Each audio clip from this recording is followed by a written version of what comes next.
Dan memang ya lucu, cuma dia boros saja.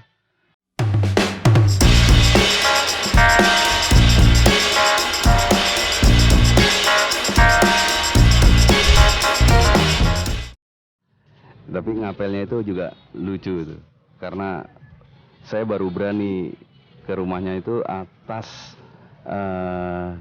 kebaikan dari teman saya yang kebetulan kenal baik sama keluarganya, termasuk sama cewek yang saya maksud. Dia itu teman, bukan hanya teman, sahabat sekali sama saya, sahabat saya. Kebetulan namanya Boy.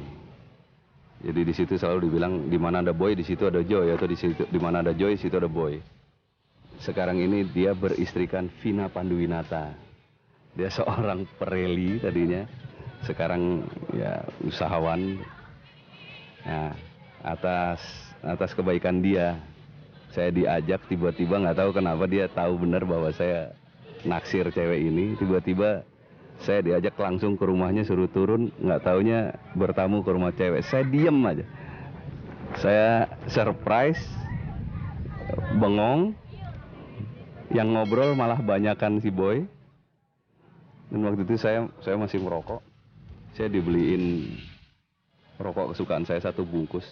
Itu saya nggak ngobrol, saya cuma ngerokok aja. Yang ngobrol si Boy ini. Tapi ya terus abis itu berlanjut. Artinya bahwa dari situlah saya mulai dekat sama cewek yang saya maksud ini. Sampai terus pacaran. Kebetulan saya orangnya nggak bosenan. Jadi ya pacaran terus sama dia. Sampai akhirnya sekarang sudah menjadi bekas pacar saya. Alias sudah menjadi ibu dari 3 anak saya. Ya Indro itu walaupun jarak umurnya jauh dari saya ya, nyaris 8 tahun gitu, tapi ya sekarang sudah jadi dekat, ya dia adik saya, dan dia lucu sekali gitu. Jadi setiap saat di mana saja, kapan saja itu dia lucu terus. Jadi saya selalu terhibur, semua kru terhibur, di tempat pekerjaan apapun terhibur oleh dia gitu. Dan memang ya lucu, cuma dia boros saja. Maksud saya boros, dulu tebal rambutnya, sekarang agak tipis dan nyaris hilang. Saya menganggap Indro, ya kalau bicara Indro berarti Warkop juga ya, adalah memang senior saya gitu. Mungkin pernah juga saya mendengar dia mengakui bahwa kita adalah regenerasi dari Warkop juga gitu. Artinya pola bermainnya lebih mengandalkan kekuatan verbal gitu. Kalau secara pribadi saya sangat mengagumi, bahkan dari gayanya bermain, kemudian gayanya dalam hal karakter. Wah, saya salut banget. Keluarga Indonesia pasti ingin tahu dong, salah satu selebriti kita juga yang ternyata dia juga pernah kena tilang. Nah, untuk jelasnya kita lihat aja deh ya. Meli, silakan Meli ceritain dong. Waktu itu saya pernah, apalagi ada acara promo tour gitu ya, mesti on time dong, jam 12 yang akhirnya saya lewatin jalan di Kuningan itu dekat mana ya, sana Setiabudi Building deh, di sana dikit gitu, emang ada beberapa lampu merah.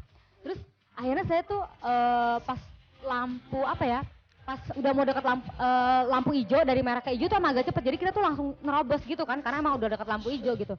Nggak taunya bukan polisi jaga di lampu merah, nggak tuh dia jaga agak 1 meteran gitu deh, nggak sampai ya. Pokoknya nggak terlalu 50 meter lah dari jarak lampu merah gitu yang harus kita berhenti misal gitu. Enggak, sebenarnya kita udah lampu hijau ya. Terus akhirnya saya pikir gini, kok si polisi itu malah ngejebak kita di situ gitu. Mestinya kan dia diri di lampu merah itu, mesti stop ke atau jalan gitu. Walaupun kita emang tahu itu harus jalan atau nggak jalan gitu ya. Ya itu saya keselnya kenapa dia harus berhenti di jalan yang agak jauhan dari lampu merah. Mesti kan dia emang harus jaga di tempat yang seharusnya. Apa yang dialami Meli, pasti keluarga Indonesia juga pernah ada yang mengalaminya. Tapi pasti penyelesaiannya berbeda-beda. Nah, untuk tahu apa sih yang seharusnya atau sebaiknya kita lakukan kalau menghadapi hal yang sama, nah kita lihat aja deh. Hukum itu adanya, jadi diciptakan hukum itu bukan tujuannya untuk menjebak. Tujuan hukum itu adalah tujuan agar orang mematuhi hukum itu sendiri, bukan gunakan untuk menjebak. Oleh karena itu, polisi sebagai aparat hukum yang sengaja menjebak seseorang, seperti Meli misalnya, agar melakukan pelanggaran lalu lintas, itu jelas-jelas merupakan contoh yang tidak baik dalam penegakan hukum di Indonesia. Begitu juga Meli. Pada waktu dia tahu bahwa dia telah melakukan kesalahan, tapi dia memberikan solusi atau jalan keluar dengan cara damai dengan memberikan sesuatu atau uang kepada polisi. Itu bukan juga suatu kultur yang baik dalam penegakan hukum. Sebenarnya kita ketahui bahwa dalam suatu sistem hukum ada 3 elemen yang perlu diperhatikan. Yang pertama undang-undang. Jadi kalau undang-undang udah baik, dilanjutkan dengan aparat penegak hukumnya. Kemudian dilanjutkan dengan kultur dari masyarakat atau kebudayaan dari masyarakat itu dengan merespons hukum tersebut. Dari contoh kasus yang diungkapkan Meli, ada 2 elemen yang sudah tercemar. Yang pertama adalah elemen dari aparat penegak hukumnya yang berusaha menjebak seseorang agar melakukan pelanggaran hukum. Yang kedua adalah masalah kebudayaan hukum, di mana Meli secara kultur telah menyelesaikan secara damai, yang dalam tanda kutip itu bukanlah cara penyelesaian secara hukum. Kalau Meli memang keberatan bahwa merasa dia rugikan, kenapa nggak dia bawa ke pengadilan? Itu adalah penyelesaian hukum yang baik. Ya udah saya harus bayar 20.000 itu gitu. Padahal kalau dia mau ke pengadilan saya juga mau ikut, cuman dia ya gitu deh, dia mau ajak saya berdamai. Jujur aja deh keluarga Indonesia, kadang-kadang juga memang kitanya sih yang gemar memancing-mancing masalah. Pas kita ketemu oknum yang memang mengharapkan kita berbuat salah, klub deh. Ya memang susah juga sih ya. Oke keluarga Indonesia, sekarang kita ada di sisi-sisi andai-andai selebriti. Coba deh, sekarang kita luangkan sedikit aja waktu kita untuk diam, rileks, menghayal sesuatu yang memang mungkin tidak mungkin, terus berandai-andai. Yang jelas kita simak aja deh sisi-sisi andai-andai selebriti. Kalau saya jadi pacarnya Madonna dan saya kawin sama Madonna, nama saya jadi Pak Dona. Dia Mama Dona, saya Papa Dona gitu ya. Kalau jadi pacarnya dia, nggak pengen ya kalau jadi pacarnya dia. Gua kalau ditanya seandainya gua bukan Eko, aduh gue bersedih hati gitu loh. Karena Eko itu baik budi, tidak pendendam, murah hati, bijaksana, lagi pintar, agama, nilai agama dapat 9, PMP dapat 10. Jadi merasa rugi.